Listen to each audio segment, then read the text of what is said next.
In 1985, one company decided to profit off of the environmental fervor that had pervaded the 70s. They ran a series of ads like this one. Do people really do these things just to help an endangered species make it through the night? People do. The ads were part of the People Do campaign, which highlighted how workers were changing landscapes to aid local wildlife. The campaign was such a success that it ran well into the 1990s, and the ads even won an Effie Advertising Award for green eco-marketing in 1991. But these commercials had a sinister purpose, one that masked the environmental pollution and destruction of the company that made them.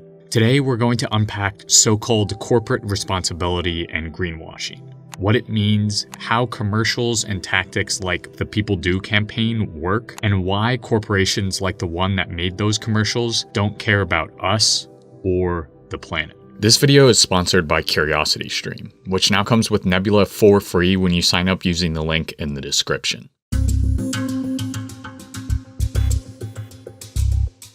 The late 1980s weren't a good time for Chevron's environmental track record. In 1985, one of the company's refineries had just been exposed for contaminating the local groundwater by leaking millions of barrels of oil into the ground.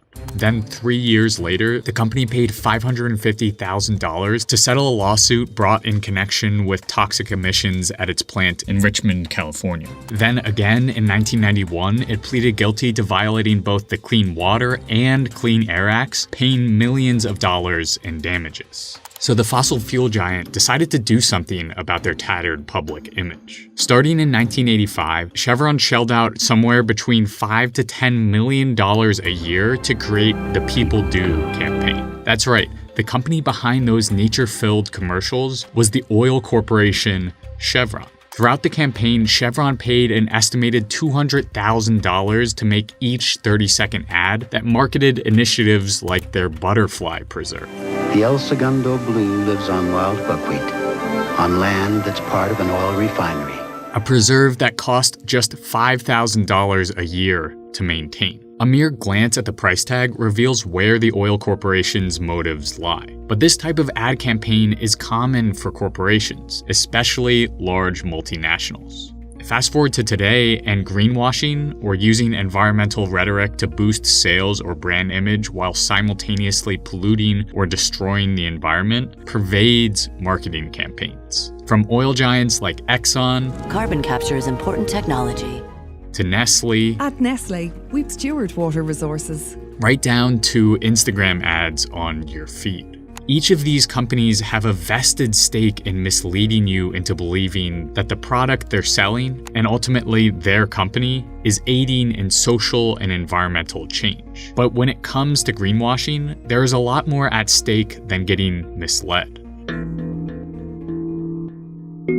From behind his desk in the economics department of the University of Chicago, Milton Friedman, the father of neoliberal economics, penned an op-ed for the New York Times. The year was 1970, and government regulation was trendy in the halls of Congress, passing numerous laws seeking to protect environmental and human well-being. But Friedman saw it differently. In his view, these regulations were not only bogging down corporations, but they were also forcing businesses to do something that they were not meant to do. In his view, the only social responsibility of corporations is to turn a profit for their shareholders. Regulations, according to Friedman, just slowed down the machine of progress. This is the core of neoliberalism, a theory of deregulation and free market business that is foundational to American and global enterprise today. Profit above all else. Which is why greenwashing and claims of corporate responsibility must be seen less as harmless misdirection and more as tools essential to the capitalist quest of expanding corporate profits. Under capitalism, a corporation's primary goal is to generate profit for shareholders and the capitalist class. To do otherwise, to carve out space for the environment or, God forbid, the working class, would mean fewer investors, less profit, and ultimately bankruptcy. If, however, a company like Nestle, H&M, or Chevron can be seen as working towards the common good through PR campaigns and savvy marketing without having to fundamentally change their business operations, then they've just protected or even expanded their profits. But there are also a couple of other reasons why so-called corporate social responsibility and its offshoot greenwashing are so insidious. For one, it rewrites the narrative of what change and climate action means. BP's carbon footprint campaign is a perfect example of this. By redirecting public attention from their oil spills and emissions back towards our own personal carbon footprint, the oil giant made climate action much more about individual endeavors than corporate malfeasance. We see this again and again, such as with H&M's campaigns that co-opt phrases like eco-warrior and climate crusader to get you to buy more clothes. Essentially, these marketing schemes make us think that we can buy our way out of social problems, when in reality, the very companies we are buying from are causing those social problems. The second way greenwashing is so threatening is that it lulls us into a false sense of security. If we believe that corporations are changing for the good, then we can sit back and let them do their work. This is exactly what Chevron's People Do campaign was all about. Indeed, Chao Gunter, director of the Public Media Center in San Francisco, notes that through their misleading ads, Chevron implies that maybe we don't need a regulatory framework because oil companies are taking care of it. In short, if corporations can trick us into trusting them to do good, then they can do whatever they want. Greenwashing allows for businesses to continue their destructive practices by tossing scraps to us and claiming that they're giving us a whole meal. Because any real change, any effective climate action, means changing the paradigm. Real solutions to the climate crisis, like degrowth, building with local materials, agroecological farming, and eco-socialism, all spell disaster for corporations because it means shifting priorities away from profits and towards people and planet. Regardless of what these companies say, their actions speak louder than their words. In 1988, while their ads were blanketing TVs and magazines, Chevron's El Segundo refinery leaked an estimated 252 million gallons of oil into the surrounding groundwater. And to this day, Chevron refuses to clean up an oil spill so egregious that it came to be known as the Amazon Chernobyl. From 1964 to 1992, Texaco, which is now owned by Chevron, dumped 72 billion liters of toxic water, polluting a 1,700-mile area in the Ecuadorian rainforest and tainting the water supply for indigenous communities living near the oil wells. But Chevron isn't the only corporation claiming they're doing good while they quietly destroy our surroundings.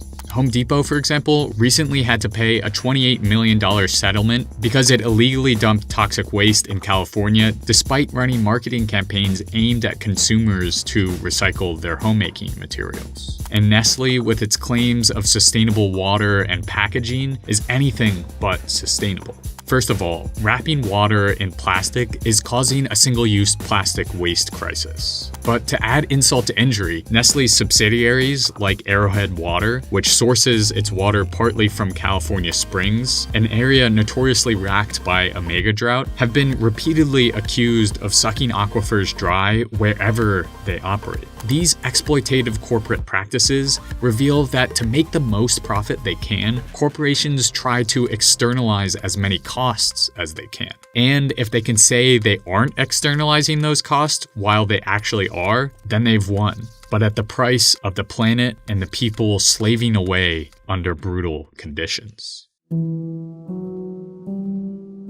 Greenwashing and corporate social responsibility are tactics. Plain and simple. They're used as ways to distract from the metaphorical boot on our throats and on the throat of our planet. These misleading marketing campaigns are just another example of the resilience of capitalism. For as long as capitalism continues to reign, so too will the laborious task of deciphering misleading messaging. Capitalism is the problem. Think about how hard it is to find quote-unquote sustainable goods. And even after all that hard work, it's still difficult to figure out whether the company is telling the truth. Because here's the thing, there's no ethical consumption under capitalism. But the reason why there is no ethical consumption under capitalism is because there are no ethical corporations under capitalism. Even B corporations like Patagonia are still driven by the profit motive and the bottom line. All this means that to end greenwashing, to create economies where materials and goods are crafted to fulfill uses rather than to fill wallets and make profits, we must end capitalism. But building the power to do so, especially in imperial core countries like the United States, is a multi-decade process. And the climate crisis demands action now, which is why we need to start implementing harm reduction strategies that use available tools today. These look like forcing corporate transparency through lawsuits, third-party auditing, and using regulating bodies to actually enforce regulations as a way to make corporations live up to their promises. But importantly, these harm reduction strategies must mesh with the longer-term work of building a post-capitalist world, one that envisions an economy built on truths, on real environmental stewardship, and on human and community well-being. Of all the big multinationals professing to be climate saviors, Nestle is certainly one of the worst. Unfortunately, I didn't have the time to fully dive into Nestle's greenwashing campaigns in this video, so instead I made a little bonus part about Nestle's environmental practices, and I've uploaded that section as an extended edition of this video on the streaming platform my creator friends and I built called Nebula. The bonus content replaces this ad because there aren't any ads on Nebula. And you'll not only see a lot of extended editions, exclusive content, and ad-free videos over on Nebula from me, but also from channels like Second Thought, who just released the first episode of his Nebula original series exploring the history, ideology, and contemporary resurgence of fascism. It's amazing and I highly recommend watching it. But at its core, Nebula allows viewers to support creators directly so they don't have to worry about the pesky YouTube algorithm. Nebula is awesome, but it's now made even better with our partnership with CuriosityStream. CuriosityStream is the go-to streaming platform for thousands of top-tier documentaries, like the amazing new documentary series Evolve, which follows biologist Patrick Ie in his quest to discover animals inspiring biomimicry solutions across the world. And because CuriosityStream loves supporting educational creators, we worked out a deal where if you sign up with the link below, not only do you get access to CuriosityStream, but you'll also get Nebula for free. And this isn't a trial. You'll have Nebula as long as you're a CuriosityStream member. What's even better is that CuriosityStream has a special deal for my viewers. 26% off their annual plan. That's a little over $1 a month for both CuriosityStream and Nebula. By signing up, you not only directly support our changing climate, but you gain access to thousands of documentaries and exclusive videos from your favorite creators. So if you want to support both Our Changing Climate and hundreds of other educational content creators, go to curiositystream.com/OCC or click the link in the description and sign up for CuriosityStream and Nebula for just $14.79 per year. That's 26% off. Thanks so much for watching all the way to the end. If you've already signed up for CuriosityStream, you can also support me by becoming an Our Changing Climate patron on Patreon. Just pledging $1 a month allows me the flexibility to keep making more videos like this. So thanks again for watching, and I'll see you in 2 weeks.